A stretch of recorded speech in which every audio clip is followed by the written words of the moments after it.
Welcome back to Shaman King Anime Review. This is part 5. This I'm going to talk about Shaman King Zero and Shaman King Flowers. Yeah, the prequel manga and sequel manga to the Shaman King series. First, let's talk about Shaman King Zero. This series was a 10 chapter series, but for some reason, they only collect the first 5 chapters. I'll get to it in a minute. Each one of these chapters is focused on one of the characters. On chapter 1, it's Yo. Chapter 2, it's you have one is Yo, 2 is Taolin, 3 is Leisner, 3 is actually Trey, 4 is Leisner, and 5 is supposed to focus on Jaco, but it's also a story on Ho's followers. And the rest of the series is just original characters to the actual series itself.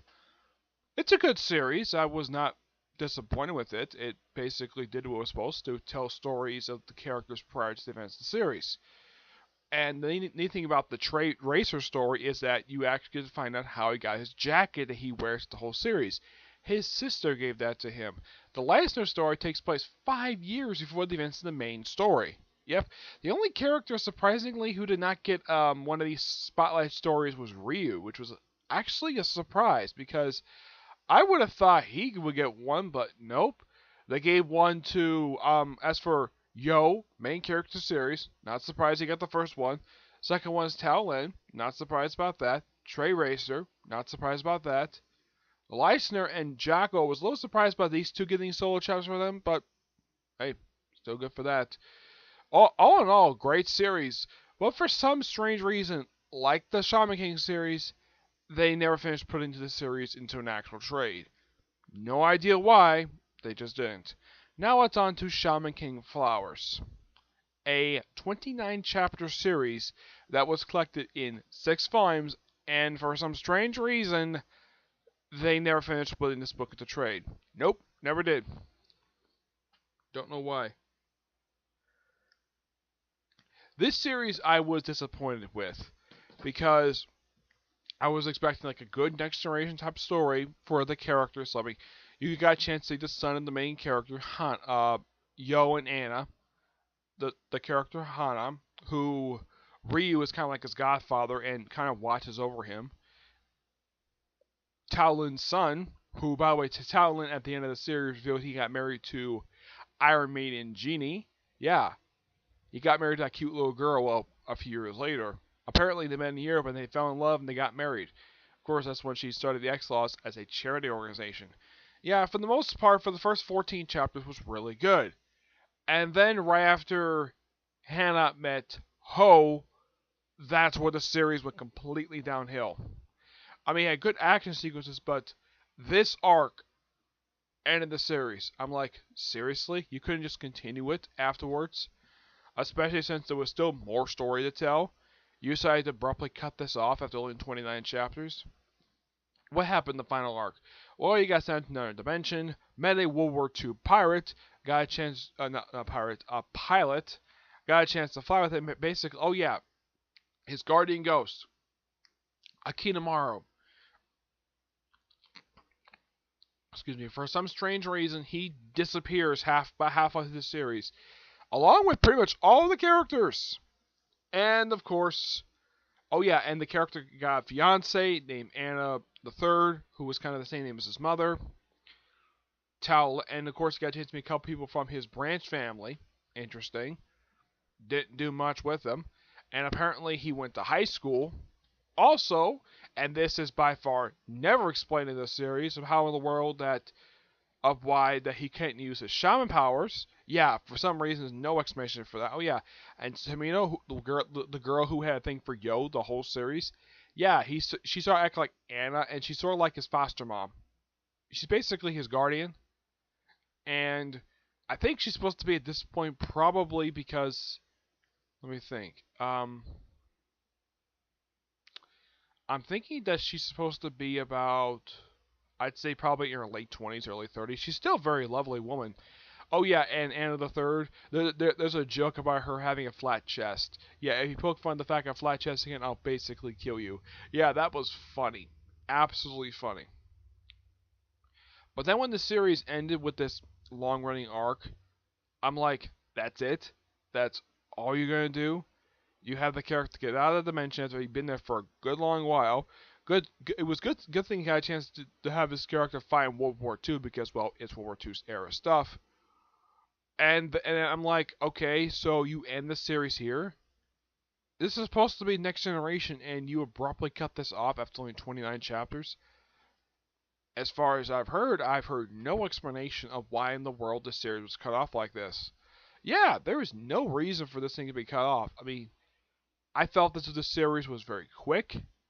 Um, it had a pretty good conclusion to it. It's like, okay, he ends up back in the real world, ends up with a group of nobodies. Apparently, he knows them, even though it's not Talon's son or Ryu. It's just a group of people who are similar to Morty's friends from the start of the Shaman King series. And I'm like, that is how they end the series? That's a stupid way to end the series right there. It felt like though there was more story to tell, but I don't know. Maybe the series wasn't selling too well. Maybe the main character was annoying. He actually was not annoying. I found it to be pretty interesting, and I would have thought though maybe they would have developed more of the characters like it did in Shaman King. Here, it seems like once he went to the other dimension, all the other characters featured in the series up until he went to the other dimension were just were dropped from the series for no explained reason. Oh, and by the way, this is done by the same person who did the main Shaman King series, which, writing-wise, it was good. That was the thing with it.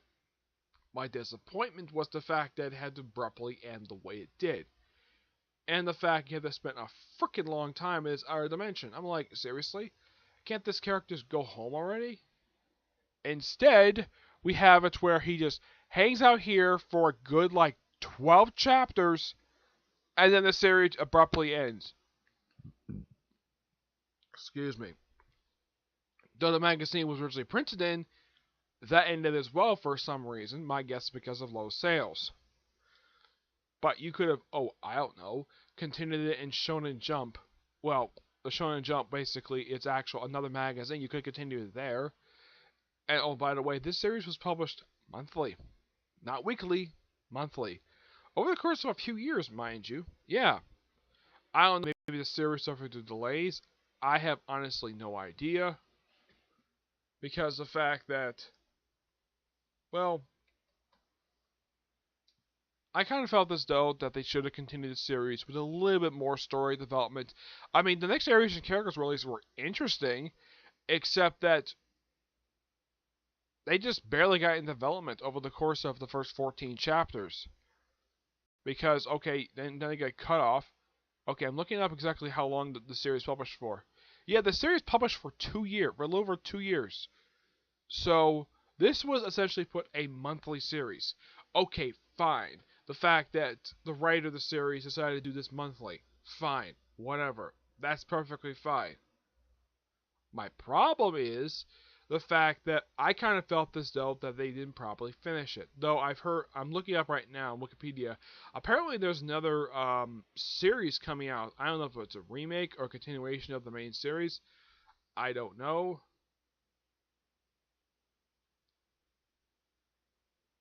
But yeah, well, I think it's just there to celebrate the 20th anniversary of the franchise. Yeah, which by the way is this year. Yep, 20 years of Shaman King. Despite the fact the series ended, how long ago it ended? I think it wasn't that long ago. It was only just back in 2004. Yeah, it only ended roughly 14 years ago, and now apparently they're going to celebrate its 20th anniversary. Okay, fine, whatever. But I will probably do reviews of that series probably when this series comes out. Give my thoughts on this continuation of the Shaman King series because I think this series probably will pick up right where it will probably take place during the time skip that the series had. Maybe show Yo and Anna's wedding. Maybe also show Talon and Iron Maiden and Genie meeting up and then eventually falling in love and getting married and having their son, Tal Men. Yeah, that's really the name of their son, Tal Men.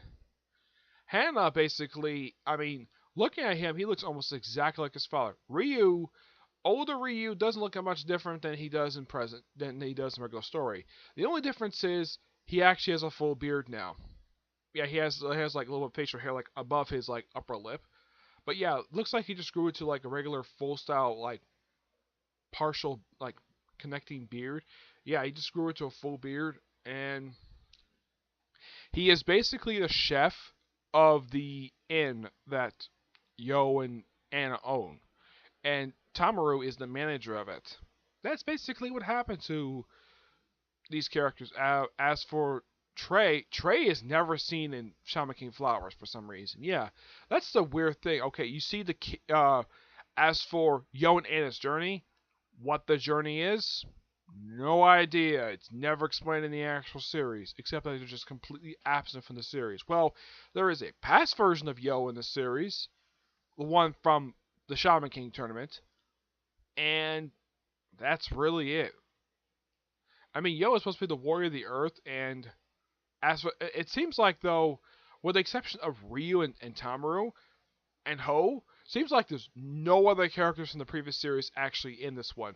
Also, there is a really neat chapter where they come across an Iron Maiden, the actual thing that well Genie basically hung out in a lot of the time. It turns out, according to Tao Min, Genie's son, it's fake because he has a piece of the real one. Yep. I thought that was interesting though. Too bad this was never developed because we had to have Hannah go Neuro Dimension for pretty much the rest of the series for no reason. Yeah, I mean it was nice the fact got a chance to meet his uncle. Fine, whatever. It's perfectly fine. It's family. But yeah, but that was the disappointing thing about Shaman King. It just had an abrupt ending. Yeah, I just kind of wish that the series would develop a little bit more. I would have thought maybe a lot of the characters would get more development. But no, let's have the series end because the magazine is ending. So there was that. So, Shaman King Zero, good series. I do recommend it. Shaman King Flowers, I do recommend it, but you're going to be disappointed how the series ends. Yes, that's the only thing disappointing about it is ending. Despite the fact, oh yeah, and also, like I also said, pretty much all the supporting cast is pretty much dropped from the series just so Hannah can hang out with a World War II pilot for us the series for no reason. Right? So that's it for this one. In the case of the series, you'll probably get a chance to see reviews of the upcoming Shaman King manga series. I don't think it's a remake per se. They haven't said anything about it, but once series comes out, I will do reviews on it. And it comes out sometime in spring, probably next month or May. Okay? But until I see you in the next video, which is gonna be a Boruto one, I'm gonna record this one right after watching the next episode, okay? Until you see the next episode. Bye.